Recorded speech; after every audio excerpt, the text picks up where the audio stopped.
going to be talking about my project examining the influence of students' relationships on academic self-efficacy.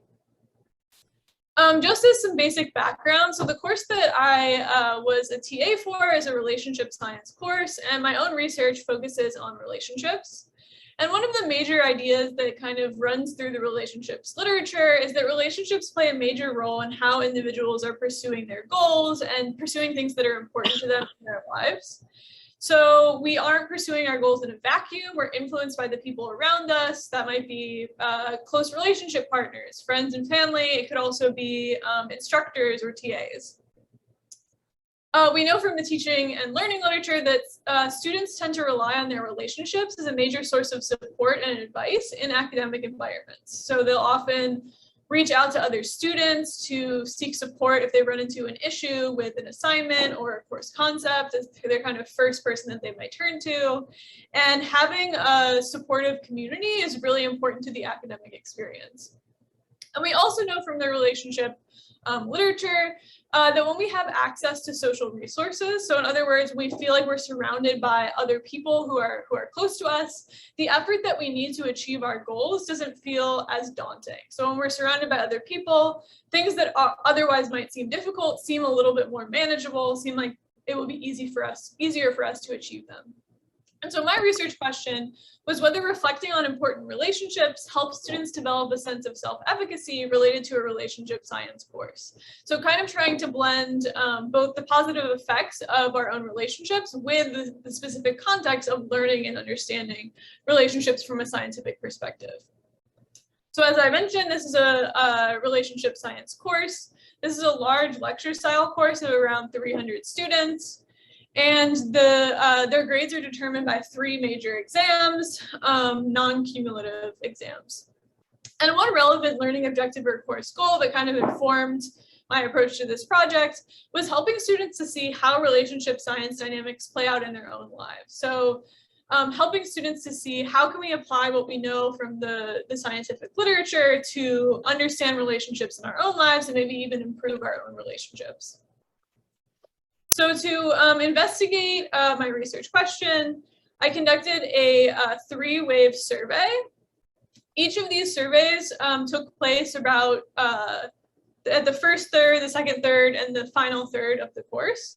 So this first survey came before the first of the 3 exams, and students filled out baseline measures of self-efficacy related to help seeking. So how confident do they feel that they can seek out help for course concepts they're struggling with?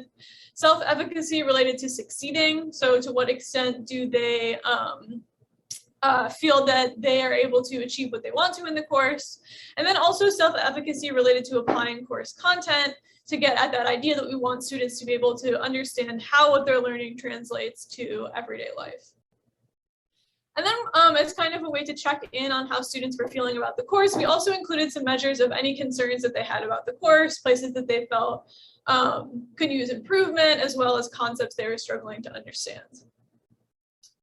Then at the second survey, this took place before the second exam, and it followed material on this idea that when we're in relationships with others, we tend to merge with them. In other words, we might take on their identities, we might view goals that are important to them as important to us and vice versa. And so at this stage, we implemented an intervention in which students were randomly assigned to one of 3 conditions. So within this survey, they completed a mini assignment where they were asked to think about relationships in relationship to goals. So in one of the conditions, they were asked to write a brief response to a prompt asking them to detail how they can use important relationships to help them pursue important goals. So in this condition, we wanted to see when students actively apply course concepts or the importance of relationships to their own lives, what effects does that have on some of the self-efficacy measures I was just mentioning? In the apply to media condition, they did something similar, but this time they detailed how a character in media might use important relationships to help them pursue important goals. And we included this condition as kind of a comparison to be able to tell, is there an extra benefit that you get when you're applying course concepts to your own life versus if you're just applying it to a different context that might not be as personally relevant?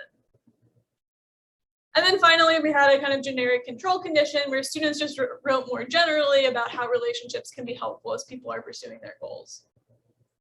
And then they completed the same measures of self-efficacy as in wave 1. And they reported on any concerns they had about the course.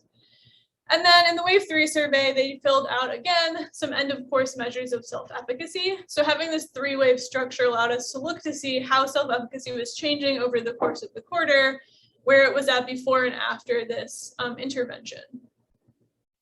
So what do we end up seeing? So for the effects of our intervention, I'm going to show you here the results for the effects of the intervention on self-efficacy related to applying course concepts, because this is representative of what we found overall. What we ended up seeing is that there was no effect overall in which mini assignment students completed. There was no effect on how confident they felt in applying course concepts, in seeking out help, or in succeeding in the course. And there were also no differences in students' exam grades. So it seems like this brief kind of assignment wasn't really enough to shift where students were. One thing to note is that students overall were feeling a pretty strong sense of self-efficacy to begin with, which is encouraging. So it does seem that students still felt a sense of confidence towards approaching the course. And it also did seem that students were developing a sense of self-efficacy over time, just that this intervention may not have been the contributor to that.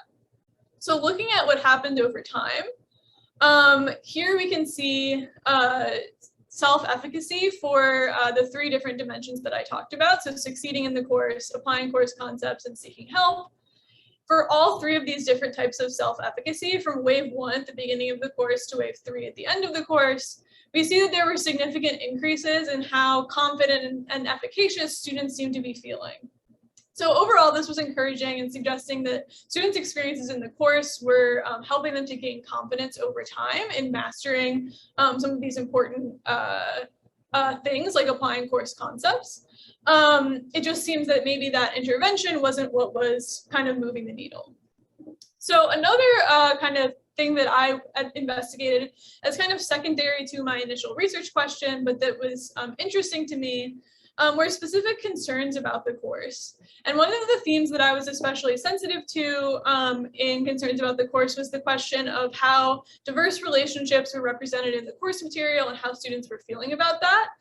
In part because my own research is focused on LGBTQ+ people's relationship experiences, which are often not well represented in the relationship science research literature. So I was really tuned into what students were saying about that. And we did see, overall, we saw generally positive comments about the course, but we did see some of these perceptions of the course that align with the idea that relationship science needs to improve in terms of its diversity as a discipline. So students also pointed out it would be nice if there was more of a diverse variety in sexual orientation in the examples that were presented. So like in the media examples that were often shown in the course. Another student said, I would love to gain more insight into non-marriage relationships and non-heterosexual relationships. And another student said, I feel like the class is heteronormative and it focuses too much on heterosexual couples, which really isn't representative of all relationships. So after hearing feedback like this, we added some questions into the survey to capture whether LGBTQ+ students in particular were feeling less like the course content reflected their own relationship experiences, which we felt was especially key because if we want students to be applying course concepts to their everyday lives, we want them to be feeling like what's represented in the course is something that connects with them and speaks to what they might be experiencing. And so we had them answer this brief question. I feel that the course content reflects the relationship experiences of people like me. And we did end up finding that LGBTQ+ students felt less that the course reflected their own relationship experiences than the students who were not LGBTQ+. And we saw this disparity even after we did some things that could have feasibly helped to address these concerns. So we had we increased the amount of course content that focused on diversity, for example. Even by the end of the course, we still see that LGBTQ+ students are feeling a bit less like the course is reflecting their experiences. Now, encouragingly, across the board, we see that students are rating pretty highly on feeling that the course does reflect their experiences, but there's still room for improvement here. And this is definitely something I would want to focus on when I'm teaching this course on my own next year. So just some quick implications and takeaways. More intensive, longer-term assignments may be needed to bring about changes to students' self-efficacy levels. There's maybe something more intense than this brief assignment that they completed. If we want students to apply course concepts to everyday life, we need to take diversity seriously. And then students build self-efficacy related to the course over time, and we may be able to build this sense of self-efficacy through the actions that we take early on in a course. So that is all I have. Thank you, everybody.